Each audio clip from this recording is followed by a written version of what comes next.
Est-ce que vous croyez toujours en EGLD? Vous pouvez me répondre par oui ou par non dès maintenant dans les commentaires de la vidéo. Et dans cette vidéo, on va voir justement différents motifs pour y croire pour cette année 2025. Alors on peut y croire déjà parce qu'il y aurait des discussions avec BlackRock et avec Grayscale quand même, donc ça ce serait pas mal. On pourrait y croire aussi parce qu'il va y avoir des améliorations conséquentes du réseau. Multiversix a déjà une très bonne tech, elle va encore s'améliorer au cours de cette année. On peut aussi y croire parce qu'il va y avoir des airdrops sur Xportal à même, potentiellement, de générer une adoption de ce wallet et donc une adoption de l'EGLD et de Multiversix. D'ailleurs, je vais vous donner certains critères d'éligibilité pour farmer cet airdrop. Et également, un quatrième point pour continuer de croire en EGLD, eh bien c'est que Binance, eux, ils ont l'air de toujours faire confiance à Multiversix. Donc si de leur côté ils y croient, ça peut être une raison pour le retail d'y croire également. Tu peux me dire dans les commentaires, est-ce que tu y crois ou pas? Les avis seront peut-être tranchés.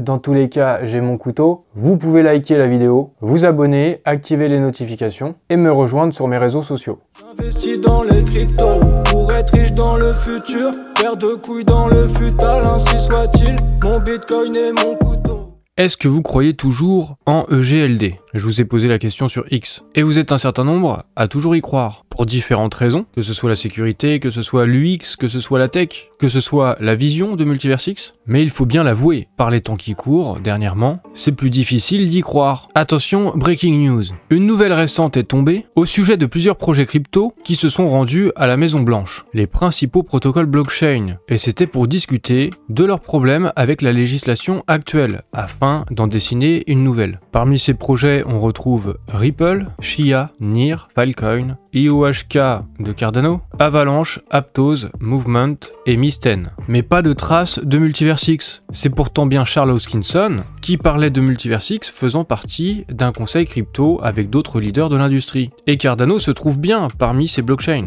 mais pas de traces de Multiversix. Alors est-ce que c'est une mauvaise nouvelle? Est-ce que c'est une raison de plus pour ne plus y croire? Eh bien peut-être, mais peut-être aussi que Multiversix n'étant pas encore officiellement implanté aux États-Unis, peut-être que ça pourrait expliquer la non-présence de Multiversix parmi ces blockchains aussi. Ou alors, Multiversix ne fera pas partie du conseil crypto de la Maison Blanche. C'était un breaking news qui n'aide pas vraiment à y croire. Alors qu'est-ce que pourrait faire Multiversix? Qu'est-ce qui pourrait arriver? Qu'est-ce qui pourrait nous permettre d'y croire en fait encore? Je suis tombé sur une nouvelle cocasse. L'ancien responsable de Near Protocol diffuse accidentellement des photos de nudes en plein direct live. En conséquence, le Near augmente de 6% dans la foulée. Alors peut-être que c'est ça qu'il faudrait faire. Peut-être que lors du prochain Community Town Hall, Benjamin devrait mettre des nudes accidentellement, sans faire exprès. Ça pourrait mettre un petit coup de boost à l'EGLD. Bon, c'est pour la blague, évidemment, c'est pour le divertissement, vous pouvez mettre des likes. Mais il y a peut-être d'autres raisons bien plus importantes pour y croire, comme ce dont je vous parlais dans une de mes dernières vidéos, au sujet de Multiversix qui serait en discussion avec BlackRock et Grayscale. Si vous n'avez pas vu cette vidéo, je vous conseille de la regarder. Vraiment. Je comprends que l'on puisse douter que ça puisse être réel, ces discussions avec BlackRock et Grayscale, parce que c'est quand même quelque chose d'important, c'est quelque chose de majeur, si c'est vrai. Du coup, même si vous en doutez, vous devriez y jeter un œil. Et en soi, dites-vous qu'avec ce type d'information, une potentielle alpha, il n'y a pas grand chose à perdre, surtout vu le prix de l'EGLD aujourd'hui. Mais il y a potentiellement beaucoup à gagner, si c'est vrai, et si ça aboutit sur quelque chose de concret. Alors, vous ferez ce que vous voudrez de cette information, vous êtes assez grand, moi je ne suis pas conseiller financier, et je ne vous dis pas ce que vous devez faire ou ne pas faire. Mais vous pourriez vraiment regarder cette vidéo. Parce que si ça aboutit sur un ETF de BlackRock pour EGLD, eh bien moi je me souviens que ça a commencé un petit peu comme une blague. J'avais fait un tweet le 14 novembre 2023. À cette époque-là, il y avait eu une vague d'ETF, des rumeurs sur un ETF Bitcoin Spot, puis des rumeurs sur un ETF ETH, et puis sur d'autres cryptos encore. Alors j'y ai étalé de mon petit tweet, une petite blague. En mode breaking news, justement, BlackRock serait sur le point de déposer une demande d'ETF Spot sur le GLD. À la base c'était une blague, maintenant ça commence à devenir déjà plus crédible, même s'il y a toujours des doutes, et on verra bien si ça finit par se concrétiser. Mais si c'est le cas, ça peut être un motif pour continuer de croire en EGLD. D'autant plus que récemment, vous vous souvenez, j'en avais aussi traité dans une vidéo, par rapport à ce visuel, Lucian Minkou avait commenté en disant qu'actuellement l'EGLD était dans un des ovales, celui du Coinbase 50 Index, on voit EGLD juste ici, mais il est au courant de deux autres ovales qui pourraient faire que le EGLD serait finalement dans 3 ovales sur les 4 affichés sur ce visuel. S'ils sont effectivement en discussion avec Grayscale, Dans ce cas-là, il y aurait cet ovale de plus, le trust de Grayscale. Et s'il y a bien quelque chose avec BlackRock, ça pourrait peut-être aboutir donc sur un ETF EGLD ou alors sur autre chose encore, peut-être même un ETF des cryptos made in USA. Pourquoi pas à la limite? C'est quelque chose de possible. Et dans ce cas-là, EGLD serait aussi dans cet ovale. Alors est-ce que c'est des alphas? Est-ce que c'est réel? Est-ce que ça ne l'est pas? En tout cas, ça peut être un motif pour y croire. Lucian Mincu, je vous le rappelle, qui a aussi récemment affirmé qu'il a accumulé plus de GLD que jamais. Donc si ces informations sont vraies,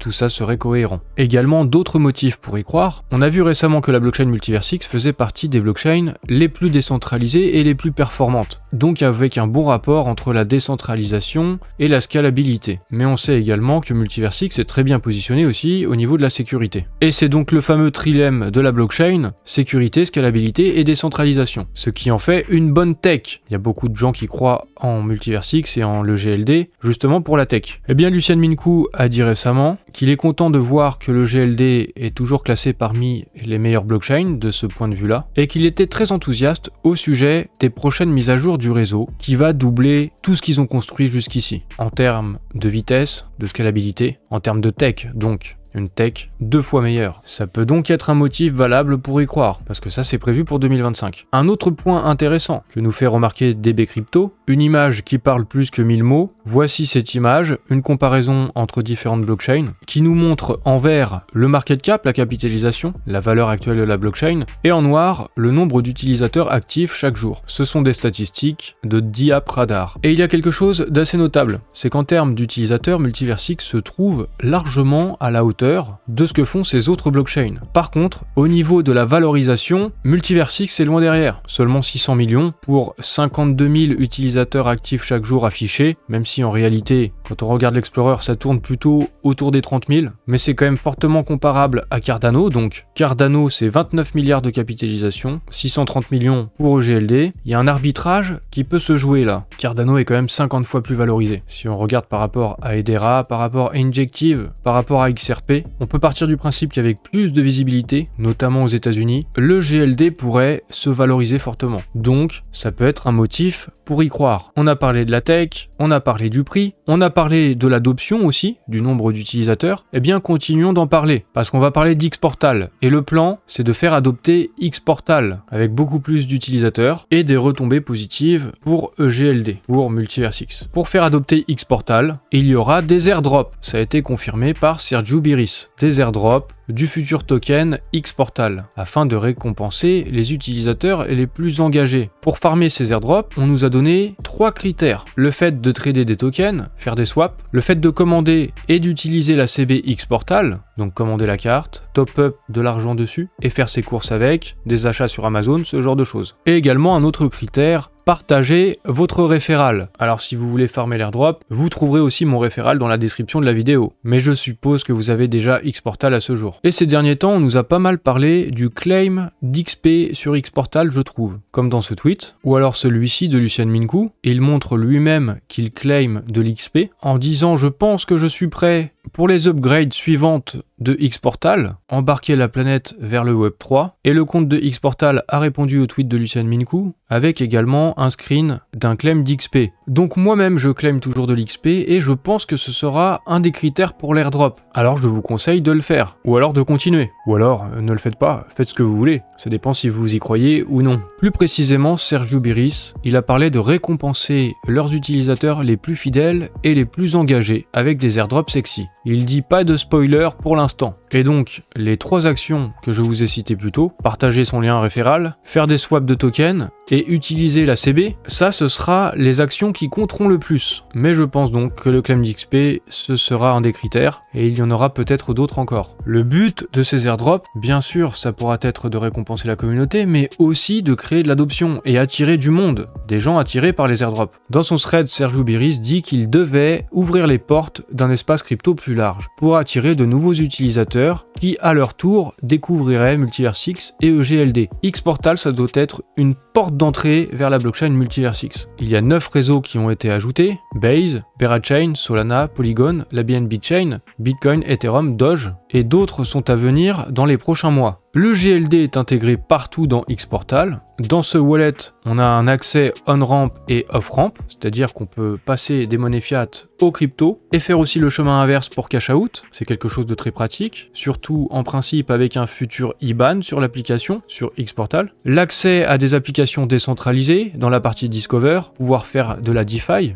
et puis des aspects de gamification, les boîtes mystères, les petites quêtes, le claim d'XP on-chain. Quiconque rejoint Xportal, peu importe d'où il vient, interagira inévitablement avec EGLD, donc ce sera bon pour EGLD au bout du compte. Et oui, mine de rien, les gens qui voudront recevoir du token Xportal, probablement qu'ils devront faire du claim on-chain de leur XP. Ce sera bon pour la blockchain Multiverse-X. Au bout du compte, c'est ça leur stratégie. Intégrer davantage d'écosystèmes, plus de réseaux, attirer davantage d'utilisateurs et développer la communauté, attirer aussi avec des airdrops, afin que l'adoption de GLD se fasse naturellement. Donc cette stratégie, ça peut être aussi une raison d'y croire pour EGLD. Parce que Xportal, c'est un wallet très compétitif. S'il y a la possibilité de lui donner de la visibilité, notamment aux États-Unis, il peut y avoir pas mal d'adoptions. Et Sergio Biris est en ce moment à Consensus, à Hong Kong. Il y est pendant quelques jours et il peut y rencontrer des investisseurs pour discuter de l'avenir de Xportal. Tout se met en place parfaitement, des moments passionnants à venir. Alors je sais pas s'il y en a qui ont pu discuter avec lui à Hong Kong et avoir plus d'informations. Je suis pas sûr, mais s'il y en a parmi vous dans ma communauté, vous pouvez le signaler. Après je sais pas si ces investisseurs, c'est des investisseurs retail dont il parle, ou s'il parle d'investisseurs beaucoup plus importants, peut-être, pour la levée de fonds en cours de Xportal. En tout cas, forcément ces derniers temps, comme je vous ai dit, il y a des personnes qui désespèrent un petit peu, c'est un euphémisme, et qui ne croient plus en EGLD, ou qui doutent fortement.